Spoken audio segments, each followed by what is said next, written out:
Evening Troopers, Tubby here. And thanks for noticing.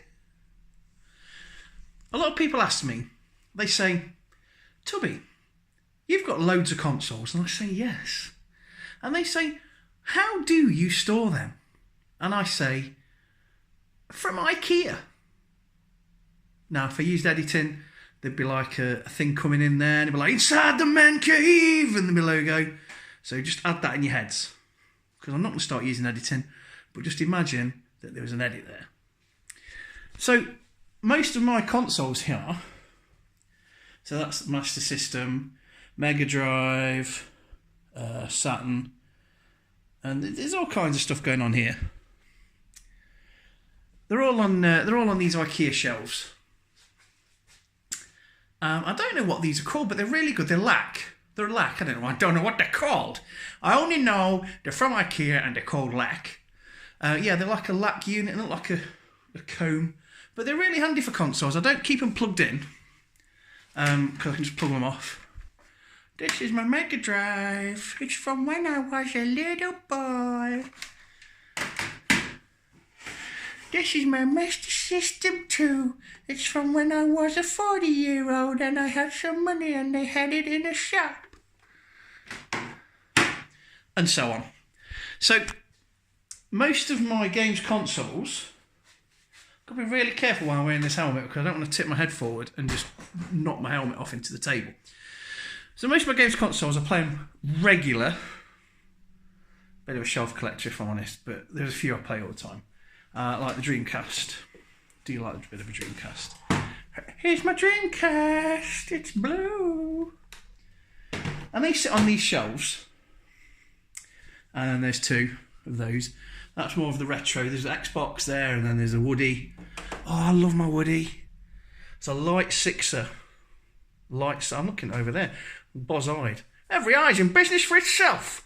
It's a light sixer. And then we've got a Spectrum. I'll point at that. It's a Spectrum with an extra controller on, and an N64 and an Xbox original Crystal and all kinds of jazz. So they stay on there, and then when I want them, if I go down here, oh, did you get my knees then? In there are all controllers, and then there's also controllers in there, and then there's just jump there. So there's all controllers in little baggies. And I take them down and I put them on a little shelf here next to my TV. And there's AV connections and power connections there, and it plugs into my TV. And then when I'm done with it, I put them away. And that's the system I'm rocking nowadays. I used to have everything plugged in all the time. So you could just go, oh, I want to play Xbox button and then a HDMI selection, you're in. But that's really messy on the cables, and I worry about fire issues of stuff plugging in.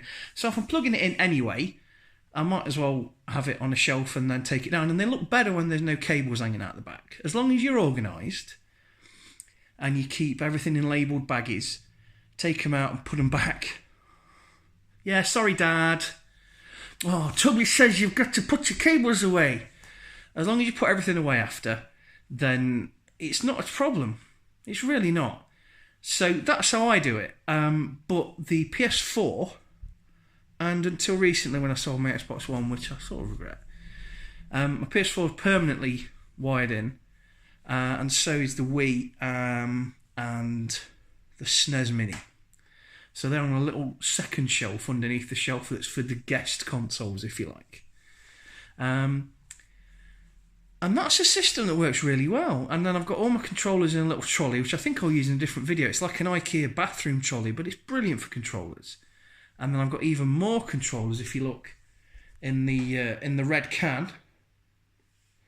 That's got even more controllers. Oh, extreme close up. That's got even more controllers in. In fact, I'll just show you the trolley. Can you see the trolley? That trolley there. Oh, it's my finger. It's that trolley there. That's got all my games console controllers in, my bongos on the top, and then you can see everything else over there. And that's the system I use, and it works to me. But not everyone's as lucky as me that I've got a room that's just for game room. There's no wardrobes in here. There's no pets. There's no dogs. There's no kids coming in here. There's no compromise. This is purely a game room. And there's a really nice sofa and a cocktail table. A cocktail table? Coffee table. Cocktails. I could just go a cocktail. What's my favourite cocktail? I like simple ones. I like a nice whiskey and ginger, to be honest with you. Nice and manly. Yeah, a nice coffee table that's from Millennium Falcon. There's a can of Coke that it used to be a hi-fi system that I store stuff in. And this room is purely just for gaming and reading like geeky books and stuff. IKEA is your friend in this. I said this in a post on Facebook on Game Trader. IKEA is your friend on this one because it is really cheap. And if you're serious about collecting consoles, it doesn't cost a lot to get the typical perfect start really is a Kallax unit, which is the 4 squares.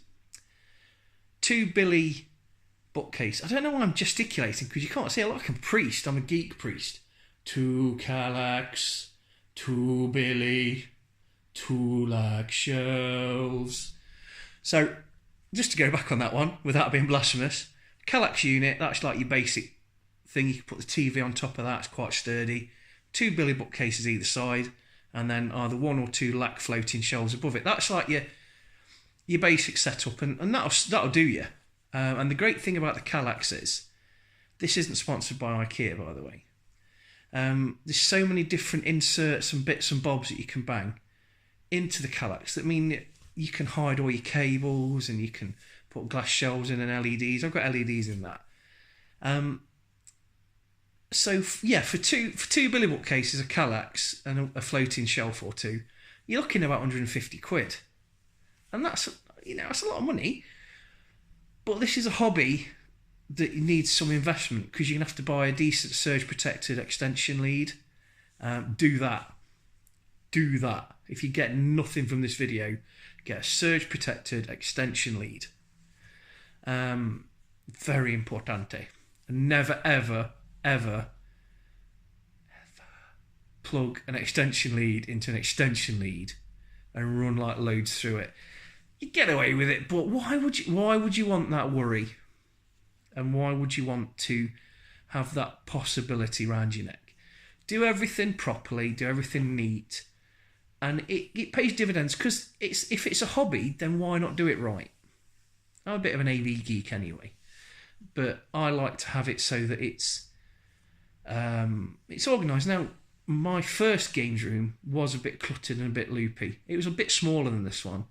You walked in, there was just stuff everywhere, and you couldn't process it. So I've thinned out a lot of stuff on purpose, actually. And I've got a few of those glass display cabinets, but that's now full of stuff rather than what it was before, which was quite a large Warhammer army.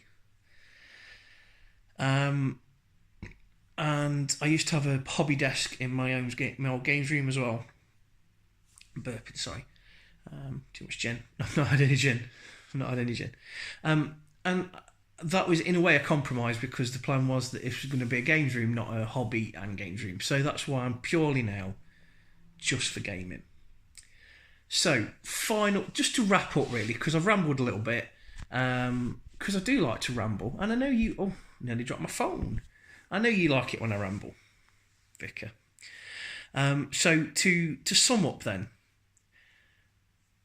ideally, you want to be using a nice bit of IKEA, just because it's like, if you like, it's like the industry standard.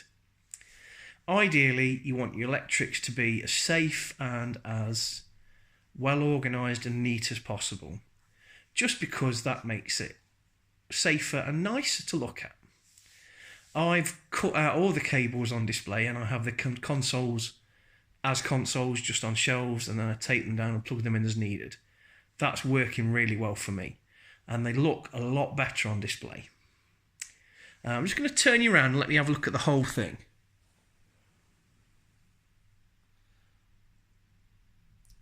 So you see there's about 20 consoles there. And that's my sort of gaming console setup. I know some of you are interested in it. If you want to share, I want you to start making your own videos. Do that, because I'm really enjoying making these videos and I really enjoy the feedback I get. So start making your own videos. Start showing people your setups. And if you're on Game Trader and you've seen this from there, start showing me stuff on there as well. Because I know that most of you that watch me are from Game Trader. If you did like the video, please subscribe and share and like and tell your friends and say, yeah, check that fat guy with the helmet, he does cool stuff. And I hope to see you soon with another video. And that's that guy does that, doesn't he? Is it Geeks and Gamers? Yo, with another video. I don't like him. I don't care for him. So thanks for watching. I hope you got some ideas on your own storage, and I'm just about to do a big cough. Blood. Thanks for watching. Bye-bye.